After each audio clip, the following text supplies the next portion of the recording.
Hello student, मुझे उम्मीद है कि आप लोग बढ़िया होंगे। आज हम लोग बीजगणित के बहुत ही महत्वपूर्ण सूत्रों के बारे में चर्चा करेंगे। ये इतने महत्वपूर्ण हैं कि जितने कि किचन में चम्मच होता है। ये छोटा होता है लेकिन बार बार प्रयोग में आता है। तो आइए शुरुआत करते हैं। पहले तो हम समझते हैं कि सूत्र होता क्या है और सूत्र हम लोग क्यों याद करते हैं। ठीक है, देखिए सूत्र का मतलब होता है कि किसी भी बड़े चीज़ को छोटे रूप में लिख देना सूत्र कहलाते हैं। मतलब किसी भी बड़े चीज़ को छोटे रूप में निर्धारित करना या छोटे रूप में कर देना, उसी को हम लोग सूत्र कहते हैं। ठीक है, अब सूत्र को हम लोग समझते हैं। जैसे मान लीजिए ये हमारा घर है और ये हमारा स्कूल है। घर से जाने के लिए रास्ता ये है, तो ये हमारा क्या है, जो पहले वाला तरीका रहता था उस तरह का है, मतलब बड़ा रास्ता। ठीक है, अब इसी को हम लोग घर से डायरेक्ट स्कूल अगर जाना हो तो डायरेक्ट अगर यहाँ से ऐसे यहाँ से क्रॉस करके डायरेक्ट यहाँ चले जाए तो इस बड़े वाले रास्ते को हटाकर ये छोटा वाला रास्ता अपनाया जाए, इसी को हम लोग सूत्र कहते हैं। ठीक है, सूत्र या तरीका दोनों का अंत एक ही रहता है। मतलब आपको घर से स्कूल जाना है तो आपका लक्ष्य स्कूल है। ठीक है, बस तरीका अलग अलग होता है। ठीक है, जैसे मान लीजिए a प्लस बी का गुणे a प्लस बी है। अगर दोनों का गुणा करना है तो मैं बताऊंगा, जो बड़ा तरीका है उसको भी बताऊंगा, सूत्र जो होता है उसको भी मैं यहाँ पे बताऊंगा। अब इसको अगर आप गुणा करेंगे तो सबसे पहले a का a से करेंगे, फिर a का किससे करेंगे, b से करेंगे। उसके बाद क्या करेंगे, b का a से करेंगे, फिर b का b से करेंगे। तो आइए अब हम लोग करते हैं। जैसे a का a से किए तो क्या हो गया, a स्क्वायर हो गया, और a का b से किए तो क्या हो गया, a b हो गया। ठीक, फिर b का a से किए तो क्या हो गया, b a हो गया, फिर b का b से किए तो क्या हो गया, b स्क्वायर हो गया। ठीक है, अब इसको हम लोग लिख कैसे सकते हैं, a स्क्वायर और ए बी को जोड़ेंगे तो क्या हो जाएगा, 2ab हो जाएगा और b स्क्वायर हो जाएगा। ये तो था हमारा क्या तरीका, जो बड़ा वाला होता है। अब सूत्र क्या होता है, सूत्र में आप डायरेक्ट इस वाले फार्मूले को आप लोग डायरेक्ट इस वाले में कन्वर्ट कर देंगे। मतलब a square plus 2ab plus b square. ठीक है, इसी को हम लोग सूत्र कहते हैं। और ये हमारा क्या होता है, कंसेप्ट विधि या तो कहें बड़ा तरीका। ठीक है, लक्ष्य दोनों का क्या है, लक्ष्य यहाँ से आप गुणा करेंगे तो दोनों का एक ही तरह आएगा, लेकिन हम इसको दो फॉर्म में न लिख के एक ही फॉर्म में लिख दिया है, यही हमारा सूत्र हुआ। तो जैसा कि मैंने बताया कि किसी भी बड़े चीज़ को एक छोटे रूप में लिख देना या निर्धारित कर देना, उसी को हम लोग सूत्र कहते हैं। ठीक है, अब बात समझते हैं कि तरीका किसे कहते हैं। एक चीज़ को लिखने के लिए कई तरीके होते हैं। ठीक है, उसी को हम लोग तरीके कहते हैं। जैसे कि अगर मैं 3 और 2 को लिखूं, 3 और 2 को जोड़ेंगे तो क्या हो जाएगा, 5 हो जाएगा। अब इसको मैं 5 लाने के लिए कई तरीके से लिख सकता हूं। जैसे 1 1 1 प्लस 2 हो सकता है। ठीक है, 1 1 3 हो गया और 2 को जोड़ेंगे तो क्या हो जाएगा, 5 हो जाएगा। और इस तरीके से आप मान लीजिए 2 प्लस 1 प्लस 2, इस तरीके से भी हम इसको लिख सकते हैं। ठीक है, तो ये हमारा तरीका होता है। तरीका क्या होता है, तरीका का भी वही होता है कि लास्ट में जो है हमारा आंसर सेम है। और तरीका, अब जैसे मान लीजिए यहाँ पे मैंने 5 5 5 लिख किया और तरीका अलग अलग था, तो आखिर हम लोग तरीका क्यों, मतलब तरीका जानना क्यों ज़रूरी है। क्योंकि अगर आपको तरीका पता रहेगा तो आप अपनी मौजूद स्थिति के अनुसार आप उसे हल कर सकेंगे। इसको समझाने के लिए मैं थोड़ा सा चित्र बनाऊं। अब जैसा कि मैंने एक चित्र बनाया है, जैसे मान लीजिए आपका ये घर है। ठीक है, बीचों बीच में घर है और ये सारे आपका रास्ता है और आपको घर जाना है। तो मैंने तरीका इसलिए बताया कि अपनी मौजूद स्थिति के अनुसार आप उसको हल कर सकेंगे। ठीक है, मतलब मौजूद स्थिति का मतलब क्या है कि जैसे मान लीजिए आप ए पे हैं तो घर जाने के लिए कौन सा रास्ता सूटेबल है, अगर बी पे हैं तो घर जाने के लिए कौन सा रास्ता सही है, एफ पे हैं तो घर जाने के लिए कौन सा रास्ता सही है। अगर आप तरीका नहीं जानेंगे, मतलब एफ से घर जाने का तरीका नहीं जानेंगे, तो आप नहीं आसानी तरीके से जा सकते। जैसे मान लीजिए हम जानते हैं कि हमको ए से बी, बी से सी, सी से डी, डी से उसके बाद हम घर जाते हैं। लेकिन अगर आपको ए से बी, बी से डायरेक्ट घर जाने का तरीका पता है तो इतना लंबा जाने की कोई ज़रूरत नहीं है। ठीक है, और इसी तरह मान लीजिए जी पे है, जी से आप एच पे जाते हैं, एच से ए पे जाते हैं, ए से बी पे जाते हैं, बी से घर जाते हैं। तो अगर जी से एच तक और यस से डायरेक्ट घर तक आपको तरीका पता है तो उतना लंबा जानने की ज़रूरत नहीं होता। इसी को हम लोग कहते हैं तरीका, क्योंकि तरीका जानना हम लोग को बहुत ज़रूरी है।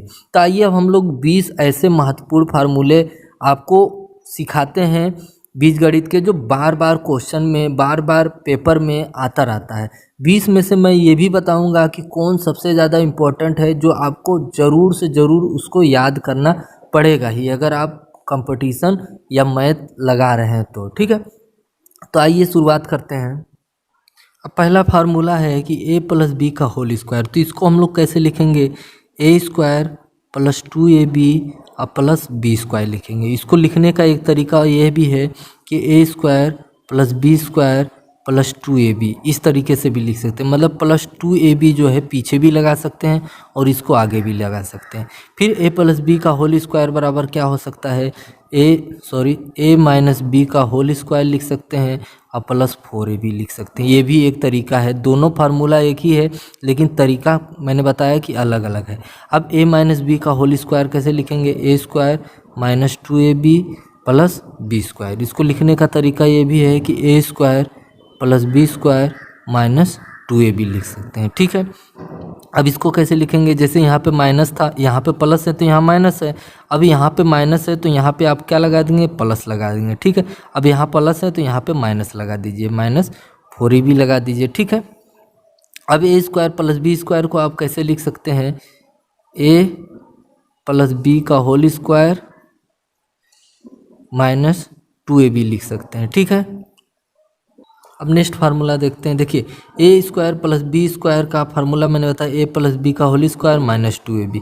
अब ए स्क्वायर प्लस बी स्क्वायर का भी इसका अलग तरीका है, जैसे यहाँ पे प्लस है तो यहाँ पे अगर माइनस लगाना है तो माइनस लगा दीजिए, फ़र्क बस इतना है, यहाँ माइनस है तो यहाँ पे प्लस लगा दीजिए, प्लस 2ab हो जाएगा।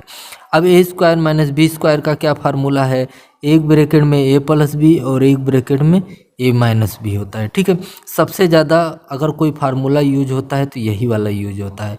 उसके बाद मैंने बताया था कि कौन कौन इम्पोर्टेंट है, ये वाला इम्पोर्टेंट है, ये वाला इम्पोर्टेंट है, उसके बाद ये वाला इम्पोर्टेंट है, और बाकी सब इम्पोर्टेंट है लेकिन उतना काम नहीं आता है। ठीक है, अब ए क्यू प्लस बी क्यू का क्या फार्मूला होता है कि इसको ए क्यू कर सकते हैं plus 3a square B plus 3ab square और प्लस बी क्यू कर सकते हैं।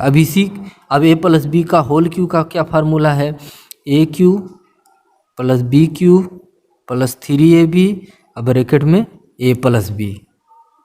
यहाँ पे थोड़ा देखिए मिस्टेक हो गया है, यहाँ पे क्यू नहीं रहेगा, ये ब्रैकेट रहेगा, ए प्लस बी का होल क्यू लिख दिए है। ठीक है, अब वही फार्मूला ए प्लस बी का होल क्यू वाला और इतना है, ये ब्रैकेट बंद हो जाएगा। अब ए माइनस बी का होल क्यू का क्या फार्मूला है, ए क्यू माइनस 3 के बाद क्या रहेगा, A square B plus 3ab square minus B cube रहेगा। ठीक है, इसी का एक ग्रामा वाला है, देखिए ए क्यू माइनस बी क्यू का फार्म, ये भी देखिए ब्रैकेट नहीं है, ये ब्रैकेट में रखिए। ठीक है, क्योंकि दोनों हम लोग सेम रखेंगे। ठीक है, तो A cube minus B cube minus 3ab फिर ब्रैकेट में ए माइनस बी होता है। ठीक है, ये वाला भी फार्मूला इंपॉर्टेंट है और ये वाला भी फार्मूला इंपॉर्टेंट है। ठीक है, या तो इसको भी आप याद कर सकते हैं, इसको मत याद करिए उतना, लेकिन इसको तो पक्का आप लोग याद कर लीजिए। आइए अब हम लोग नेक्स्ट फार्मूला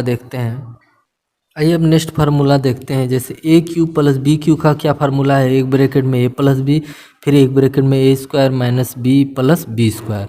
फिर A cube plus B cube का दूसरा तरीका है फार्मूला लिखने का कि ए प्लस बी का whole cube minus 3ab bracket में ए प्लस बी। अब आते हैं A cube minus B cube का क्या फार्मूला है, एक ब्रैकेट में ए माइनस बी फिर एक ब्रैकेट में A square plus A B plus B square. फिर A cube minus B cube का दूसरा तरीका है फार्मूला लिखने का कि एक ब्रैकेट में ए माइनस बी का होल क्यू और प्लस 3ab और फिर ब्रैकेट में ए माइनस बी। अब आते हैं A plus B plus C का होल स्क्वायर बराबर क्या होता है, A square plus B square plus C square plus 2 bracket में A B plus B C और प्लस सी हो जाता है। अब इसी को हम लोग दूसरे तरीके से लिख सकते हैं, जैसे ये वाला तो सेम रहेगा, A square plus B square plus C square. अब 2 को इसमें शामिल कर दीजिए, 2ab 2bc और 2ca हो जाएगा। इसको इस तरह भी हम लोग लिख सकते हैं। अब देखिए हम लोग क्या करेंगे कि दोनों में प्लस था, अब लेंगे एक में माइनस दूसरे में प्लस, फिर एक में प्लस होगा दूसरे में माइनस होगा, अगर दोनों में माइनस होगा तो कैसे लिखेंगे। ठीक है, अब इसको हम लोग सीखते हैं। तो सबसे पहले आपको क्या करना है, A square plus B square plus C square, ये जो है चारों में सेम रहेगा। तो चारों में हम पहले लिख देते हैं A square plus B square plus C square, A square plus B square plus C square. अब थोड़ा सा इसमें क्या करना है, आपको चेंज करना है। अब थोड़ा सा फार्मूला को समझिएगा। देखिए अगर माइनस बी, बी के आगे माइनस है ना, बी के आगे माइनस है तो ए बी, बी सी और सी ए, जिसमें बी रहेगा उसमें हम लोग क्या लगाएंगे, माइनस लगाएंगे। देखिए इसमें बी है, इसमें भी माइनस लगाएंगे, इसमें भी बी है, इसमें भी माइनस लगाएंगे।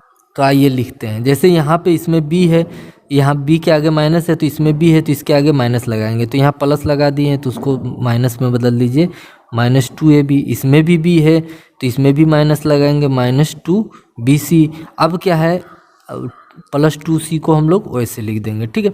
अब यहाँ पे देखिए c के आगे माइनस है तो जहाँ पे c रहेगा वहाँ पे हम लोग माइनस लगाएंगे। देखिए इसमें c है, इसमें माइनस लगेगा, इसमें c है, इसमें माइनस लगेगा, लेकिन इसमें c नहीं है तो इसको आप वैसे लिख दीजिए, +2ab -2bc -2ca रहेगा, ठीक है। अब यहाँ पे देखिए दोनों के आगे माइनस है तो ये दोनों जिसमें रहेगा उसको प्लस लगाएंगे, बाकी सब माइनस कर देंगे। इन दोनों के आगे माइनस है तो माइनस माइनस क्या होता है, प्लस हो जाता है। तो जहाँ बी और सी रहेगा बस उसी को हम लोग प्लस करेंगे, बाकी सब माइनस कर देंगे। बी सी कहाँ है, इसमें है तो इसी बी सी जो है इसमें बीच वाले में है तो इसी को हम लोग केवल प्लस करेंगे, +2bc, बाकी सब माइनस कर देंगे तो ये भी माइनस रहेगा, -2ab -2ca रहेगा, ठीक है। अब आते हैं a³ + b³ + c³ -3abc का फार्मूला क्या है। तो एक ब्रैकेट में आपको रखना है abc, फिर एक ब्रैकेट में रखना है a² + b² + c², उसके बाद क्या करना है, -ab -bc -ca कर देना है। तो ये वाला फार्मूला जो है बहुत ज़्यादा इंपॉर्टेंट है, इसको ज़रूर याद कर लीजिएगा। तो यहाँ तक वीडियो में बने रहने के लिए बहुत बहुत धन्यवाद।